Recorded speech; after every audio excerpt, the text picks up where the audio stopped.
as returning the power to educate our children to our families and out of the hands of bureaucrats, such as the whole range of business regulatory issues, return these, lessen the power of government in areas that affect people in their daily lives and for which I think they're yearning to hear candidates and a political movement, a party, talk about those real issues.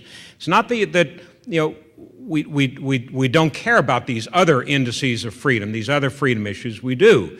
But you have to develop a way, I think, to talk about the important issues, the issues that are important to people, and sort of use those as the issues that you get in the door with rather than the other way around. And I think if we have a lot, as we are now, and as I say, I've been very impressed with the leadership in the Libertarian Party and the folks that I'm now working with there as one of their regional representatives. So I'm optimistic about it. Is it going to happen quickly? No, not particularly quickly, although, for example, if it depends a lot on the quality of candidates that the party secures, both at the congressional level, the local level, the state level, and at the presidential level. That can have a great deal to do with it. But none of that's going to happen if we as citizens don't get involved in it. And I think it will. I was going to say I'm very, very optimistic. It's going to take a lot of time, though, and it's going to take a lot of money. Yes, sir. Congressman Barr, I recently read that if one's passport is accidentally run over a few times by an automobile tire or perhaps inadvertently pounded with a meat tenderizer, that the chip doesn't function any longer. Do you know if that's true? Well, I made sure that I renewed my passport before they started, I think just this year, with the RFID chips. Yeah, it's the darndest thing, you know. Sometimes they get thrown in the wash or something. It's just awful, but you know, sounds like a good idea to me. They also do have, and I got one of these just so I have one, just in case. Little metallicized envelopes or sleeves that you can put a passport in, or another device, card that might have an RFID chip. And as I say, I don't know, have you all spent a lot of time talking about the Real ID Act? I mean, this is a real problem that's right on the horizon. The Real ID Act was passed 2 years ago, I think it was. I think it was in '05. It was originally set to be fully implemented this time next year in '08. That's been extended for a period of time, not very long. An indefinite extension would be best. But the Real ID Act is it's a national ID card. I mean, there's no other way of really looking at it or reasonably characterizing it. It's a real ID. A national ID. And the Department of Homeland Security about 2 months ago published the proposed implementing regs for the Real ID Act. I read them.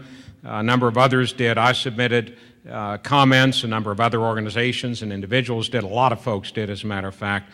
A number of states are going on record legislatively with action that, to one degree or another, objects to the Real ID Act. We have at least a couple of states that are just opting out of it, which is good. Maybe the whole house of cards that it's built on will fall. But the Real ID Act and the implementing regs do not explicitly or even impliedly deny that it will include an RFID chip. And I think that it most definitely will if it moves forward sort of in the configuration that is currently configured. So that's going to be very problematic because that will apply to virtually every license plate that's issued, driver's license that's issued by every state that participates in this plan, in this Real ID Act. So that would be a very bad one, and if your license, like a passport, gets run over a few times or gets inadvertently stuck under the stake that you're pounding, it probably not a bad idea either. Yeah. Congressman Barr. I think we have 5 minutes, so if we can hurry real quick. Congressman Barr, you've discussed information privacy. Could you talk a minute about the technology of communications availability? The internet allows the free flow of ideas among people and is maybe the savior of the First Amendment. So is the architecture of the internet decentralized enough and robust enough to withstand control of its access by some state? Well, currently it is, but there are some very serious threats to it. Our friends on the East River, the United Nations, is constantly trying to wrest control of the internet to itself. There's a very serious ongoing move by the United Nations to get control of the internet.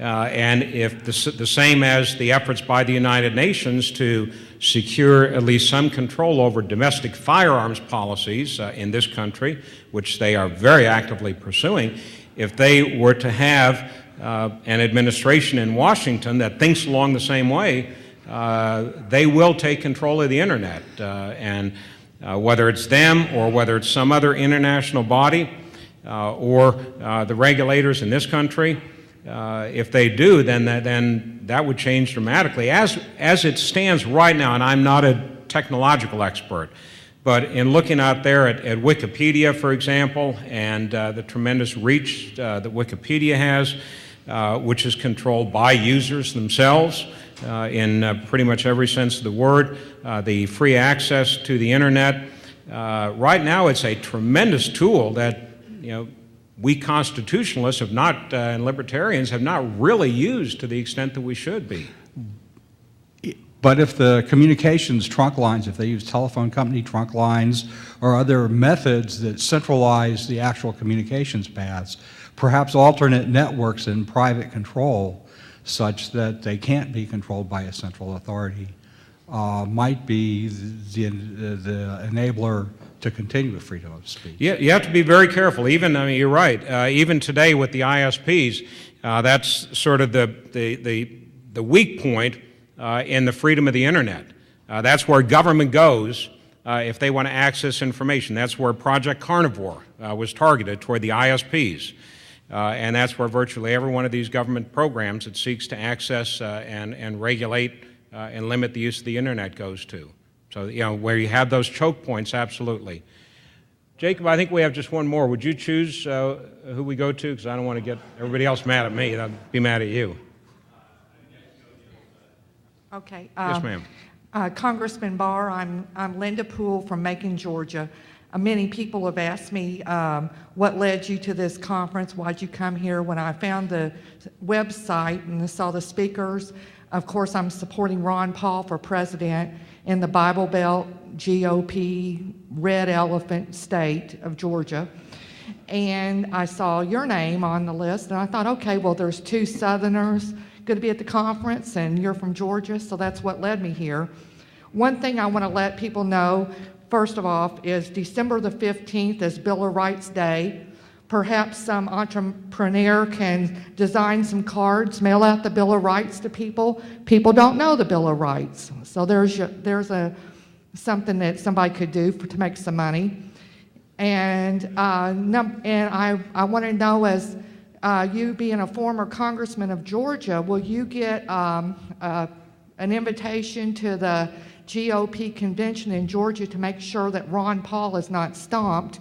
And also, I would encourage you to get some people maybe to get on redstate.org and peachpundit.com, real big blogs in Georgia, and try to push more of the libertarian message of freedom and not be so much against Christianity. Of course, you can't do that in the Bible Belt. But if you could get some people to write on there, anybody take those websites down, and so mainly my question is, will you be a delegate at the GOP convention? Nope. I was a speaker at the Libertarian Party convention of Georgia, and I'd try and cover as many other Libertarian Party conventions. I think I'll be at the one in Alabama, and then we have one coming up in Mississippi. So that's where my political efforts are directed these days, and that is to help strengthen the Libertarian Party, not only in Georgia and the Southeast, but nationally as well. Thank you.